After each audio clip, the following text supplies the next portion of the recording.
Sup, fool? ¿Qué pasa, wey? ¿Dónde está biblioteca? What's going on, guys? As you can see, I am in the Mexican spirit for Mexican Independence Day, which happened yesterday. This fight card took place on it.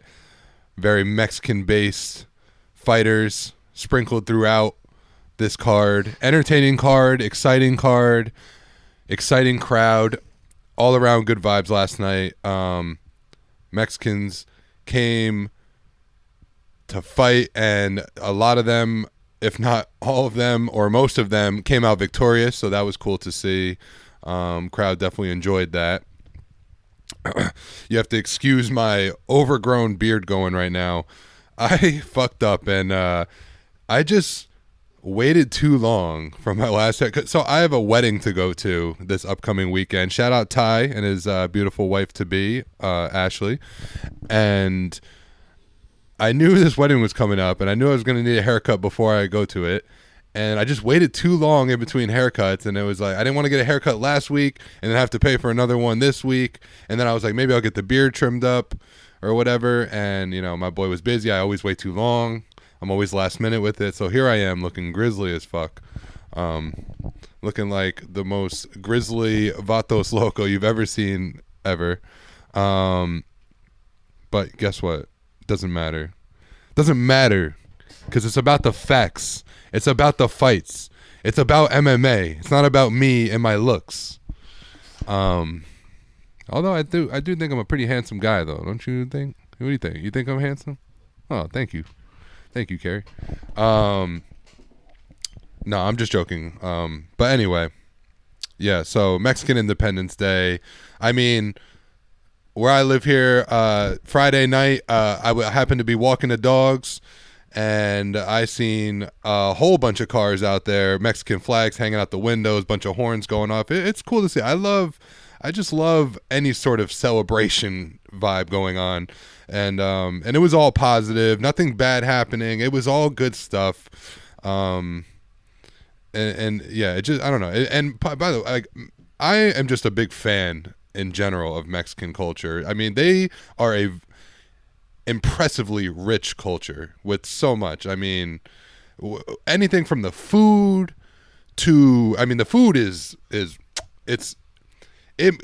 I always go back and forth. It could be my number one. And when I say number one, I've always had conversations with people. You always do that famous conversation out there about like, what's your number one food, or what food could you eat for the rest of your life, this and that. And there's a lot of ways to grade like what your number one food is. And the reason why Mexican food for me is just up there is because I just don't get tired of it. I mean, I really could probably eat enchiladas every day of the week. Or like, if not, I mean, they have a good mix up. They do great soups, the pozole, you got tostadas, you got tacos. I mean, who doesn't love tacos? They have delicious sodas. I mean, soda from Mexico is just better. They use the more, you know, that good sugar or whatever. Not that I'm a soda guy, but you know, these are just facts that are thrown out there. I mean, who doesn't love a good sombrero? Who doesn't love you know, that cowboy style dressing, or the boots and the, you know, all that stuff, the flannels, you know. So, you know, I had to come correct in proper attire. I mean, if I had more, you know, I wish I had a poncho, honestly. I love ponchos. And if you really know me like that, you know that I've come to love a poncho in these last couple of years. I've actually looked online to invest in nice ponchos but I can't pull the trigger yet because I just think I would look crazy out there in the public, just walking around in a poncho in like in a city in upstate New York, you know. But in due time, I do have a home poncho that I wear. It's like a cozy at home when I'm gaming. It's perfect though. I love it. You're like, I can have my controller inside my poncho when it's chilly, you know. And then if I get a little warm, I just flip the poncho over my shoulder, air myself out, go back to gaming. It's kind of nice. Poncho, underrated. But yeah, I mean, love the Mexican culture. Love Mexicans, love their energy, I love their spirit. They have some of the strongest spirit in any culture, whether it's their fandom for their sports, you know, Whether it's like at soccer, to me, it's like soccer and fighting in Mexico are just probably the two biggest sports, I'd say. Yeah, I'd feel safe saying that. And they're the two biggest world sports that are out there. Reasons why, one of the many reasons why I'm just a big fan of MMA in general. Just like soccer, it's a world sport where people come from all over the world to compete. Yeah, so, and this one took place in Las Vegas. Rich Mexican culture out there, and a lot of Mexican patriotism going on in the crowds, and it's always great to see. The energy was unbelievable. And let's just dive into these fights. This card was headlined by Alexa Grasso and Valentina Shevchenko, which was a rematch, title fight. By the way, not a pay-per-view, free card on TV, and we have a title fight to headline. You don't get that very often, if ever. So this, I wouldn't say it's the first one, but it's very few and far in between you ever see that. So, and it was a great fight. First one, we all know how that went. Very close fight in the first one as well. Valentina did very well in the early rounds until the very end. Valentina started to gas out, and then Alexa Grasso was able to capitalize on a mistake, take the back, and get a choke over the chin, by the way. I think that grip was just too strong and made Valentina tap. And, the famous picture with her with the white line on the jaw looked like she had crazy sunburn. And that's how Alexa Grasso attained the belt. And this was the rematch. And going into it, I felt, as you know, if you watched last week's podcast, that I kind of thought Alexa Grasso was going to be able to get the win again, probably even do a little bit better. But honestly, this fight just kind of really felt a lot of the same of how the first one went, where Valentina came in very amped up and sharp as can be. I mean, she looked the same structurally, but was just a little bit faster and a little bit crispier, and just everything was just sharp and fine-tuned. But Alexa Grasso just she had that champ energy, very calm, collected. I mean, she's always very stoic, very calm. It always impresses me in between rounds. She shows no emotion. She's just very, it doesn't even seem to be breathing heavy. Mexicans also very known for having great cardio. I mean, they are just a different kind of athlete. Cardio. And I think that, obviously we know that Mexico City is very high elevation. I think there's just maybe a lot of areas in Mexico that are high, that have high elevation, but it just seems like Mexican fighters just have a cardio aspect about them that could just go forever. They rarely ever die out, and I think it's also part of their spirit. Like I said before, their spirit. They just have a warrior spirit and we all know the history of the Aztecs and the Mayans and even that whole culture. They are warriors at heart, these people. And they also have a chin. They're able to take a shot like no other. I mean, I've been on this podcast talking about the Mexican chin and how, and this whole card, everybody just showed their chin. That was, Mexican fighters showed how durable they really are, and more. And we'll get to those fights, but yeah. So in this fight, it was very back and forth. They had their moments. Alexa Grasso was able to land a knockdown in the second round, which was very impressive. Really sent Valentina on a back roll. She did a back somersault. I said it reminded me of Brock Lesnar against Heath Herring. It was that same look where she just popped a straight right, landed so clean, and sent Valentina on a back somersault, just like when Brock Lesnar landed on Heath Herring and then just charged him and took him down. If you've been a fan, you know exactly what I'm talking about. That famous shot and moment in the Brock Lesnar fight, and that just reminded me of this. And so I think in the first round it was very close. Alexa Grasso wins, obviously. The second round with that knockdown, it's kind of hard to dispute that. Very close rounds after that. Now, I guess so this went to decision. Alexa Grasso ended the fight in the fifth round on top of Valentina, got her back, and it was able to land good ground and pound. and probably edge out the 5th round. And there's somewhere in the 3rd and 4th. I think the 3rd round was comfortable to say Valentina won. 4th round was pretty arguable as well. A lot of people that scored it for Alexa gave her 2, 4, and 5. And so let's get to the judging on this, because this is where the controversy lies. And it is kind of unfortunate in the way that this fight was judged, because I think 2 of the judges judged it how it should have been judged, which is it was a close fight. One had 3 rounds for Valentina, one had 3 rounds for Alexa.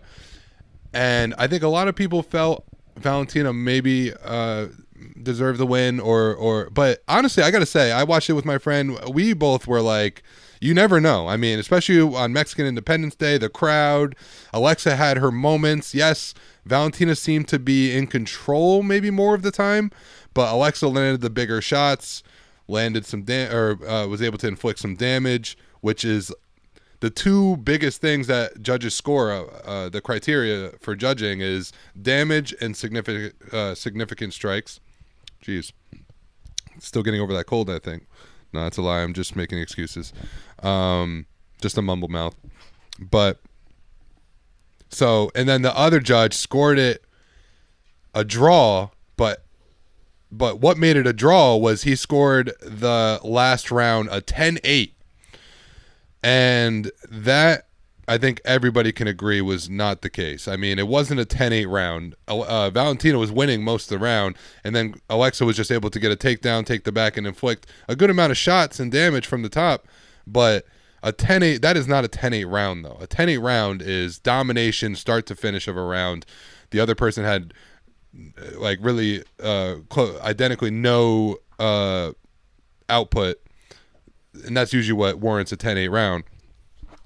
But that wasn't the case here. Valentina fought a good first half of the round, just got taken down, controlled, and beat up a little bit on the ground. It was a 10-9 round for Alexa Grasso. Can you make an argument that Alexa won 3 of the 5 rounds? Yeah, sure. But a 10-8 round in the last one, it was pretty suspect. And for that reason, this fight was a draw. Alexa keeps the belt. Valentina very upset with that decision, obviously. And rightfully so. She felt she won 3 of the rounds, and she's more than, she's more than, I'm like drawing a blank here. She's more than obligated to have that opinion about her own fight. I'm sorry. I got these dogs are like going at it right now. I got a dog fight going. Hey, break it up. Sorry about that. I'm going to have to start locking them out the room pretty soon. Maybe, hey, come here. I might have to edit this a little bit. I don't know. But trying to stay focused here. But I just got these dogs just fighting each other and growling and making snarls and all sorts of shit. Yeah, so now I don't even know where I was with this. But yeah, she was upset with the 10-8. Obviously, it wasn't a 10-8, and that's, and she's right to say that. Now it's like, what do you do? Valentina hurt her thumb. She said she might have broke it in the first round. Did a good job at hiding that throughout the fight. Now is probably going to have to take some time to recover. So who knows if they go to a trilogy fight for this, or does Alexa Grasso fight someone else in the meantime? Very interesting in that fact. I don't know what's going to happen with Valentina from here. Like, does she recover and then get the title shot when she comes back? Does she go up to bantamweight, which is like a whole different division now that Amanda Nunes is retired, the quote-unquote GOAT of that division, who's also fought Valentina a couple times, which was also controversial in those decisions. But so who knows as far as what's next for Valentina. Alexa Grasso keeps her belt. Erin Blanchfield was in the crowd, who just came off her impressive win over Tyler Santos, which I said on this podcast might warrant her a title shot. So that's very interesting if Alexa Grasso could fight Erin Blanchfield, which, by the way, one thing I wanted to talk about in this fight was the optics of them two in the ring. And what I'm saying is Alexa Grasso is low-key brolic as fuck. I mean, not just low-key. She is pretty brolic. and just kind of like makes Valentina look small in there, which is like not something you're used to seeing. Valentina's usually shredded, looks like the stronger person always.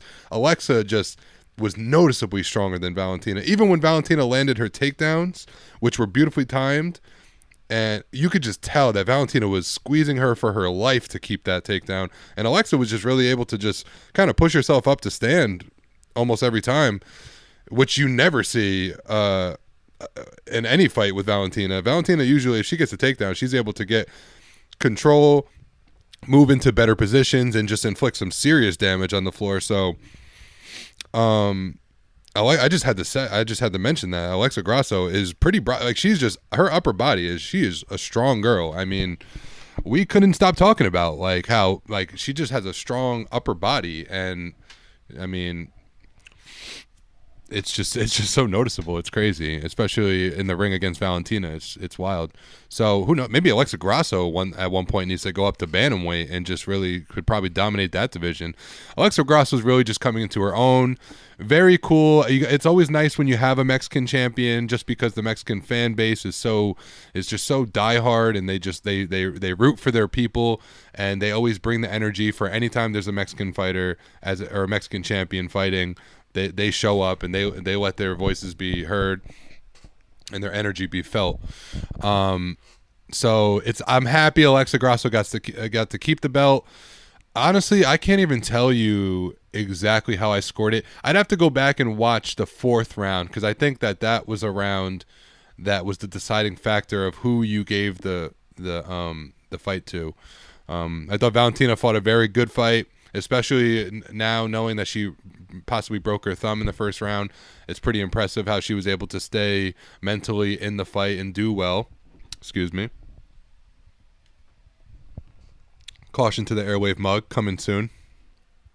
Just need more subscribers and more views. So if we could do that, people, like, subscribe, comment, talk to me, DM me. I'll have a discussion with you. I love talking this shit. I invite anybody that listens to this or follows me on Twitter or Instagram. If you have anything that you want to hear an opinion, or if you want to combat me on some of my opinions, please DM me. I love talking this shit. I'd be more than happy to conversate with you. And did I mention subscribe? Do that, please. Subscribe, watch this shit. I don't even care if you put it on and put it on mute and go leave it on for your dogs. Do that. Like, if you have dogs, sometimes you want to leave a little music or a TV show on. Put on the podcast and walk out the door, and put it on loop. Put it on repeat. Yeah. So, and I guess that's that. I mean, now I guess maybe you do Aaron Blanchfield next. I like that idea. I like that matchup. 2 tanks of women, 2 just tanks coming together in that matchup would be great. So yeah, I guess we'll just have to wait and see. Alexa said she's down for whoever the opponent is. I'm happy she got to keep the belt, and we'll see what happens with Valentina. She's not going anywhere. She looked just as sharp as ever, as good as ever. She looked to be at her best, and I'm sure she'll be back soon, and in typical Valentina fashion. So we'll leave it at that. Moving on, the co-main event was really the fight that I had my eye on going into this card. Kevin Holland, Jack Della Maddalena. That just has fireworks written all over it. 2 just very dangerous strikers. Kevin Holland, a little bit more of rangy, unorthodox at times, explosive movements. Loudmouth. I mean, we all know, notably got his nickname Big Mouth by Dana White on the Contender Series, where he made his debut. Just talks hella shit from start to finish. I mean, we don't have to go down the history. What's impressive about Kevin Holland is that he has more than 20 fights in the UFC, and he's only been in there for I think it's 3 or 4 years. And that's just insane. His chill ability to just take a fight on any given notice and to be in there and be comfortable every single time with it is just so cool to see. And Jack Della, another stoic, quiet guy who just lets his actions speak for him more, which is kind of a funny matchup in that way. You got this quiet, silent assassin in Jack Della taking on the loudmouth, flamboyant, entertaining guy in Kevin Holland. And that's what we saw, and it was kind of cool because Kevin Holland was talking shit, and you saw Jack Della starting to mouth back at him, and which you never really see. And he talked about that after the fight, how that was interesting. He said it kind of made him like Kevin Holland. It's always fight. That's what's cool about fighting too. Is like it's such a mind game thing, where Jack is the kind of guy, and he was saying it. He was like, when I'm in a fight, I'm in there to hurt my opponent, and I like to carry that energy of like. He likes to carry that fight energy of like he don't like you and he wants to hurt you, and it's nothing against the guy personally. It's just where he needs to be mentally to fight his best. Is he has to be a little nasty, and I kind of like that in a fighter, almost like Max Holloway. It's nothing personal, but when we're in there, he's coming with bad intentions to hurt you, and that's kind of how it has to be in fighting. But Kevin Holland on the other side is a guy that can just make it loose and easy, and that's not going to make him want to hurt you any less either. Like he's a dangerous guy that's looking to take you out at any given point. So, and this fight was very close as well. It was a split decision. Very back and forth. I think that Jack did a fantastic job of using his fight style of keeping a high guard, working his footwork to kind of close off the space between him and Kevin Holland so he can land some in close range combinations, which his combinations were just beautiful as they always are. He is truly one of the best boxers in the UFC. Now, this was that fight that you were pointing out, the crazy reach advantage. And if you remember, I said that Jack's the kind of fighter that has a good style to like negate that reach advantage. And he did a very good job at that. But at the same time, the range did affect him. Like Kevin used his range well to get his shots off, you know? So it was very interesting in that way that Kevin was able to use his range to make the fight close, but Jack just ultimately kept the pressure on, and I just think maybe landed the more significant shots to give him the split decision win. And rightfully so. I'd agree with that decision. I thought that Kevin, you know, I would have liked to see Kevin use his other tools in fights more often. I think that he doesn't mind. Like he's one of these guys that if he's going to go in against a striker, he's willing to have a full-out striking match, no takedowns needed, and let's just see who's the better striker. And I think that sometimes that you know hinders his abilities because the guy is very good at grappling and has amazing jiu-jitsu. And against a guy like Jack Della, that could have come in very clutch to get a couple takedowns, maybe take his back, maybe have some like good control positions, maybe throw some submission attempts, and maybe even get the submission win. So I would like to see Kevin Holland maybe use those tools a little bit more in the future, but he is who he is, and we all love him for those reasons. So you can't really fault him too much. Either way, he's a fan favorite and people love him, and people love Jack Della for the badass he is as well. So congrats to Jack Della for getting that win. Pushes him forward into the division. Now, who knows who he fights next? I've heard some big names being thrown out there. You got the Vicente Luques. That's an amazing matchup. I think I like in the post fight, Karen Bryant on the desk brought that one up first, and I agree. I think that's a perfect fight. Vicente coming off a win, Jack Della coming off a win. I just don't think the Shavkat's needed right now. I think they can meet down the line a little bit further. Vicente Luque could be the answer for who Jack Della fights next. I would like that. Next fight, we had the young buck, Raul Rosas Jr. took on Terrence Mitchell.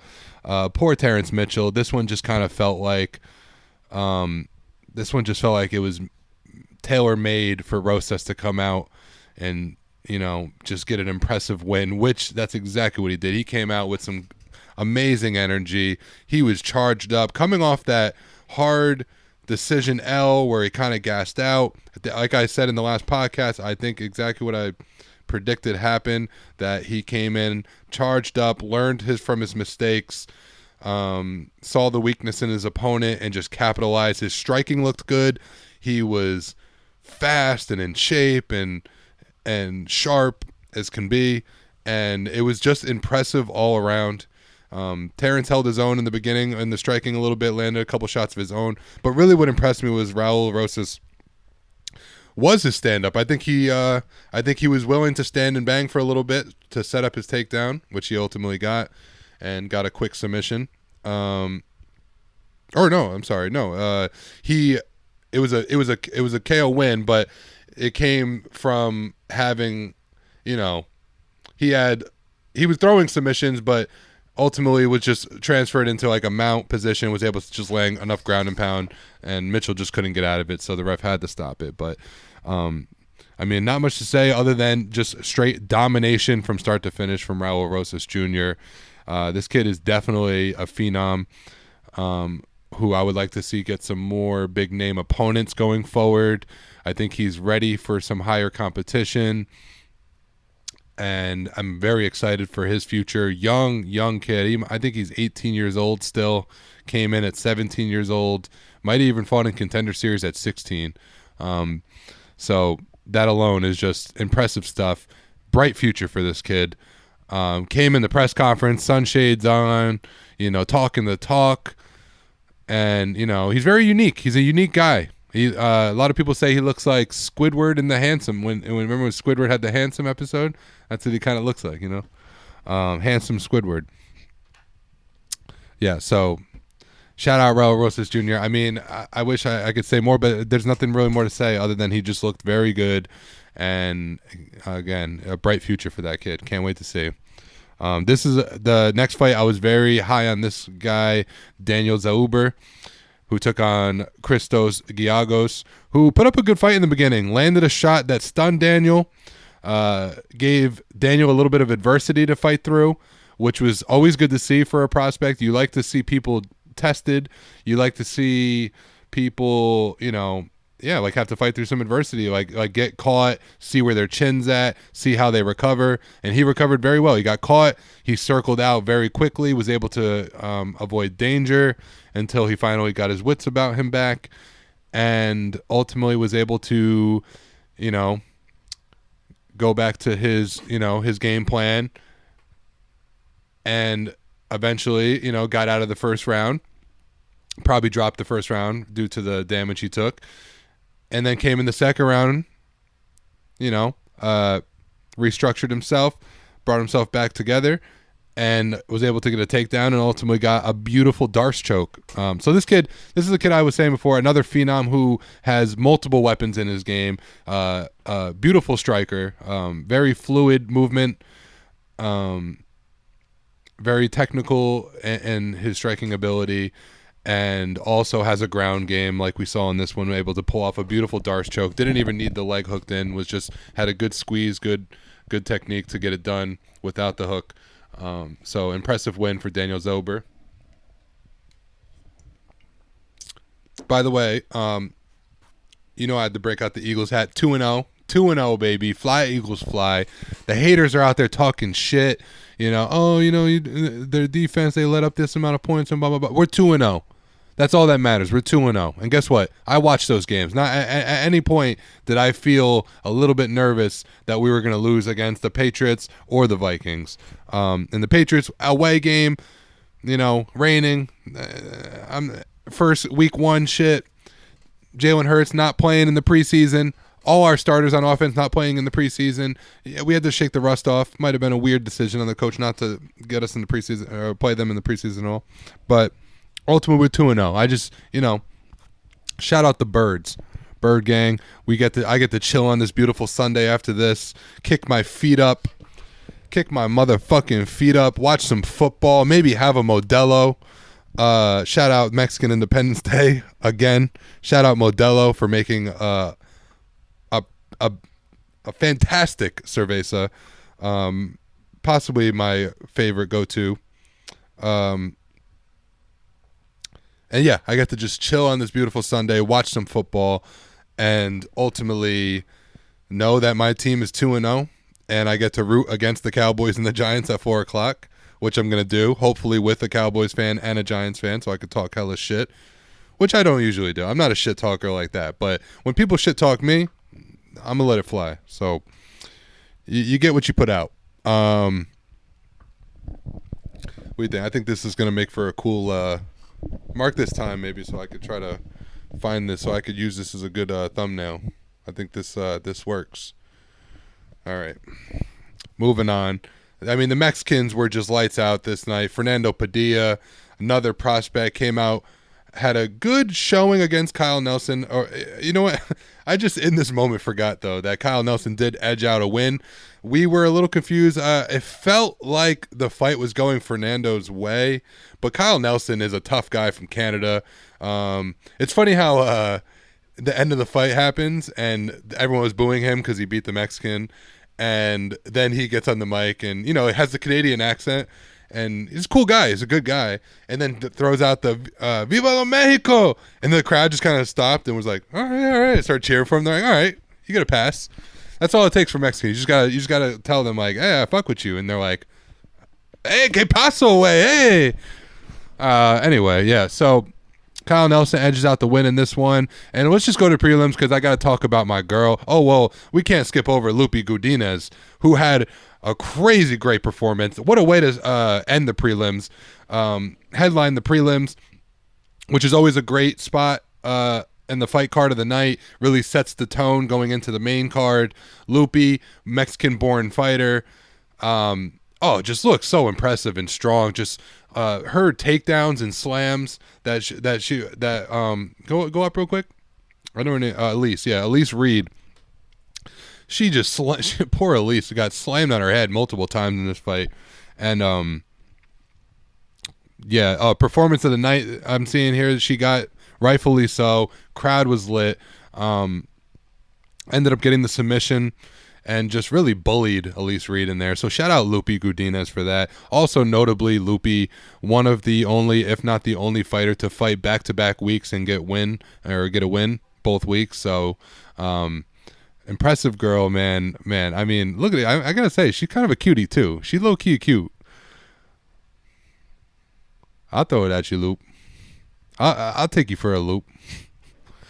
I'll bring you into my loop. I'll loop you with a little lasso. Loop you with a hula hoop. I got the headphones on. It's like noise canceling. This is why we need you on the mic. I'm telling you, we need you on the mic. Please plug in it next time. You're plugging in the mic, and I don't know if there's a way. Yeah, are you gonna type it to me? People would much rather hear your voice say it to me. It literally would probably give us an extra 20 views. Give me the loop, like Biggie. I get it. Give me the loop. I like that. Yeah. So Loopy, cutie, but I mean, is she as cute as TRACY CORTEZ though? Scroll down. TRACY, I mean, who had a badass fight up until the point we thought was going to be fight of the night. TRACY, beautiful face. I mean, and beautiful body too. Like has a perfect, just her body. And by the way, I'm gonna quote a girl that said this last night. My boy's girlfriend mentioned she kind of said it perfect. She was like, she looks like she works. She has that perfect balance of like she looks like she works out, but not too much. Like she still has that like femininity of like she has a nice thickness to her, but she looks like she works out. So it's you know what I'm saying? Like she's not just thick for being thick. Like she works on it, but not too much where it's like overpoweringly like muscular. All right, now I'm just kind of like, really evaluating this girl's looks, but I don't want to, that's not to be shallow about her. One of the things that makes her the most attractive to me, TRACY, is her spirit of fighting, because she's a dog. She comes in there, she's willing to take a shot. She has a chin. I mean, Mexican jaw, that's all I need to say. Has had a rough life, lost a brother, I mean, you can only imagine the sadness that brings into your life, especially when you're as close as they are. I think he was a twin brother. She has another one. And yeah, so you can imagine what that's like. And then she fought Jasmine Jasudavicius, who is vicious, but yeah, I'm more just upset. I just took a pause. I'm just upset at myself because I wanted to make that joke sound better, but that was just corny as can be and just fell straight on its face. Jasudavicius. I mean, but rightfully so. As corny as it is, like that's the way you would explain her fight game. She's vicious. She comes forward, also willing to take a hit from Canada. Something about these Canadians, I don't know if it's their hockey background. I don't know what it is, but they're fighters in their own right. They're tough people up there in the Great White North. And both Canadian fighters on this card came and fought their ass off. One got the win, Kyle Nelson. Jastovicius did not get the win. Close decision, but Jastovicius does deserve her flowers because she fought a great fight. It takes two to tango, and she was a great dance partner for Tracy Cortez. It really pushed Tracy. She gave Tracy adversity to handle. Caught Tracy a couple times clean where it seemed to have affected her. Both girls put on an amazing display as far as fighting's concerned, and entertaining all around. And the crowd really popped for Tracy when she won. Emotional. Started to break into some tears after that win. She's coming off like a very public breakup with Brian Ortega, other UFC fighter.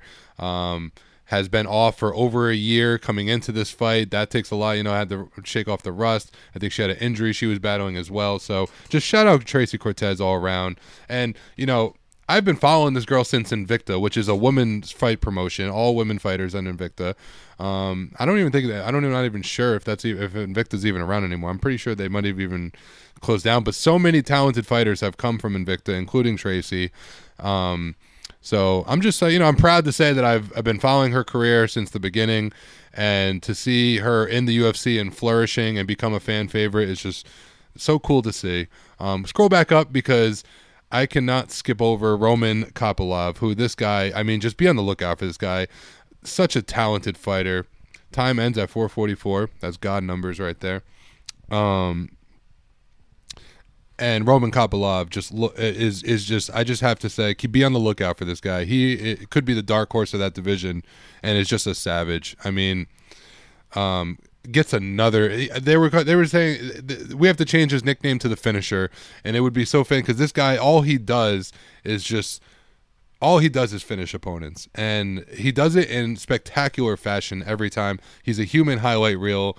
He has a great fighting like a body for fighting as far as his structure and all that stuff, and he's just talented. Russian fighter, unique look. This guy, he's doing big things in the sport, and just have to give him his shout out. So scroll down. I just want to see before we move on here. Keep going. Yep. All right. So let's take a little peek at next week. I love this. We have so many weeks in a row of fighting going on. Before we know, another pay-per-view will be here, which is the Abu Dhabi UFC 294, Charles Oliveira, Islam Makhachev. That's coming soon. Return of Hamzat Chimaev taking on Paulo Costa. Cannot wait for that. Abu Dhabi. The vibes are going to be high. But let's look into next week. Headlined by Rafael Fiziev taking on Mateus Gamrot. Two high-level fighters. High-level fighters. Gamrot, one of the highest level grapplers, taking on Rafael Fiziev, one of the highest level strikers. Fiziev coming off his L to Justin Gaethje, who is just top of his game. So no fault on no negativity towards Fiziev for that L. Justin Gaethje is just operating on a different level. Fiziev looked great in that fight and landed some devastating shots on Gaethje, which Gaethje is just a freak of nature. So can't knock Fiziev for that fight or that L. Mateus Gamrot coming off a great win. Click his name. I want to see who Gamrot fought last. I know it was impressive. Yeah, Jalen Turner. Yes. Okay. So, was able to use his grappling to get it done against Jalen Turner, who's also operating on a high level these days. So this fight, I like it. Close odds. Fiziev, slight favorite. Interesting in that fact. Gamrot, his wrestling is pretty impressive. I don't know. It's tough to pick. I'm a huge Fiziev fan. I'm a bigger fan of Fiziev's style, Muay Thai background. More of a fan of Fiziev if I had to say who I'd be rooting for. But when you look at the odds and you see Gamrot as a slight underdog, man, it's hard not to pick him, especially with his grappling background. I'll leave that one for when I make my picks video, which will be released in the middle of the week.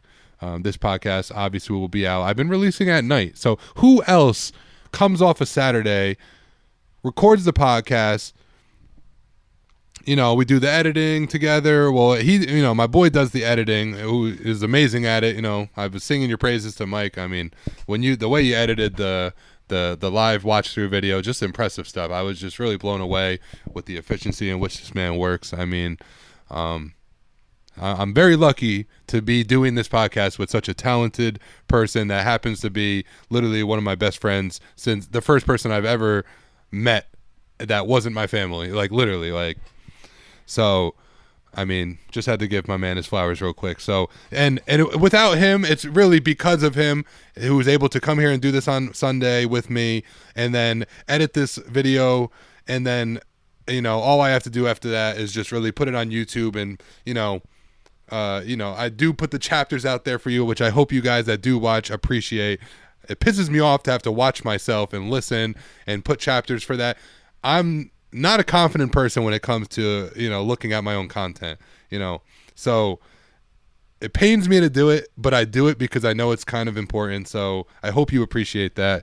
And it's just, but like I'm saying, who is putting it out same day that we record? I mean, I get it out before Ariel, before the MMA hour. So, which I hope to one day be a guest. I hope Ariel one day sees me and appreciates my fandom and knows how much, like, is able to, I was just thinking yesterday, I was like, if I can make it on the Ariel Helwani show one day as a guest, I would feel like I made it in the martial arts world. So maybe that happens one day. I hope so. And then maybe someone finds this clip and is able to show him that, and that he gets to appreciate how much I appreciate him. Yeah, so Bryce Mitchell and Dan Ige is the co-main. This card's already, that alone, I'm already sold on the card. Love Bryce Mitchell. Who doesn't love Bryce Mitchell? Shout out Arkansas. Pretty good rapper. Put out a mixtape, Bryce Mitchell. Solid rapper. Good skills. I mean, taking on Dan Ige. Dan 50K Ige. Why they call him that? Because all he does is get bonuses. 50K bonuses. Keep going down. I love it. Marina Rodriguez. You pronounce it Rodriguez because she's Brazilian.